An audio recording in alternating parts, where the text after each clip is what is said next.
Saying no at work.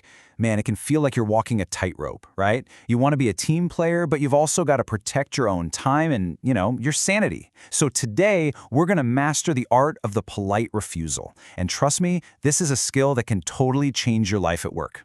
Let's dive in. I mean, we've all been there. You are juggling a million things, your to-do list is a mile long, and then another request lands on your plate. And you get that little knot in your stomach thinking, how on earth do I say no without looking bad or upsetting someone? Well, that's a super common feeling, and the good news is there's a simple, powerful way to handle it. So, where do we even begin?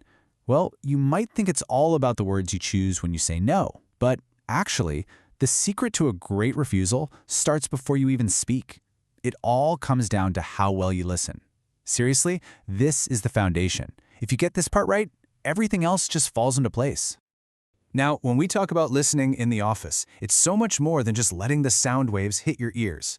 It's about really, truly understanding the request. What do they need? Why do they need it? When is it due?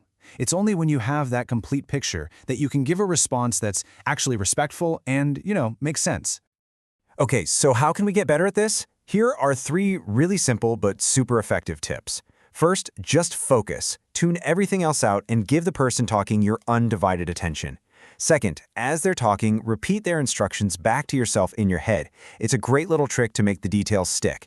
And third, train your ears to perk up when you hear those key words, things like times, dates, names, or specific action items. All right, enough theory. Let's see how this all plays out in the real world.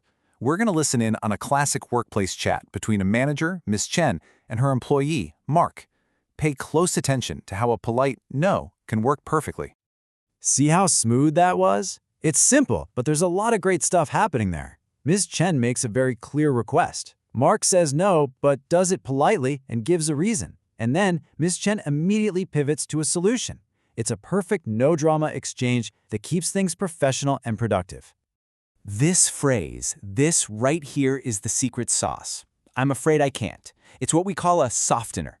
Instead of a hard, blunt no, which can sound a little aggressive, this little phrase signals that you wish you could help, but you just can't. This is absolutely key to saying no while keeping the tone positive. Okay, now it's your turn. Let's see if you were listening closely for all those little details and keywords we talked about. We're going to do a quick pop quiz to see what you caught from that conversation. You ready? First up, let's start with an easy one. What was the exact time that Miss Chen wanted to have that team call? All right, question 2. Let's think about the language. What was that specific softener phrase Mark used to kick off his refusal? And number 3. Remember, a good, polite refusal always gives a reason. It shows you're being thoughtful. So what was the straightforward professional reason Mark gave for not being able to join? And finally, think about the resolution. The conversation didn't just end with no. What was the future action Ms. Chen promised she would take to make sure Mark didn't miss out? Okay, pencils down. Let's go over the answers. As we break this down, you're going to see a really clear, repeatable pattern emerge. This is basically the blueprint for any polite refusal. So here's how it all fits together. The time was 1 p.m. The magic softener was, I'm afraid I can't. The reason was that he had a client meeting, and the future action was that they would send the notes. You see the formula? It's basically softener plus reason equals a perfect polite refusal. Simple as that. And that last piece, the future action, is so incredibly important. It's a promise, a commitment. When you hear that word will, like in we will send you the notes, your brain should flag that. It's a huge listening cue. It tells you that an issue has been resolved and a task has been assigned. So, let's wrap this all up and pack your bag with the key takeaways. Think of these as a few new tools you can stick right in your professional communication toolkit, ready to pull out the very next time you're in one of those tricky situations. Okay, here are the 3 golden rules to remember. Number 1, train your ear to catch those softening phrases. They're the signal that a no is coming. Number 2, always follow up your refusal with a simple, direct reason. It's about being transparent. And number 3, listen for that word will. It tells you exactly what's going to happen next.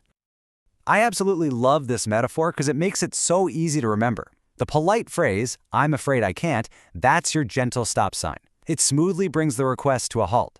Then, the reason, I have a client meeting, that's the detour sign. It explains why you're stopping and points the conversation in a new, productive direction. No crash, no friction, just smooth flowing traffic. So what's next? Well, the next step is to start listening for this stuff in your own day-to-day work. Notice when people use softeners. Pay attention to the reasons they give and the future actions they promise. And the next time you have to say no, give this formula a try. Remember, a polite refusal isn't about slamming a door in someone's face. It's just about professionally redirecting the conversation. Now, how are you going to use this?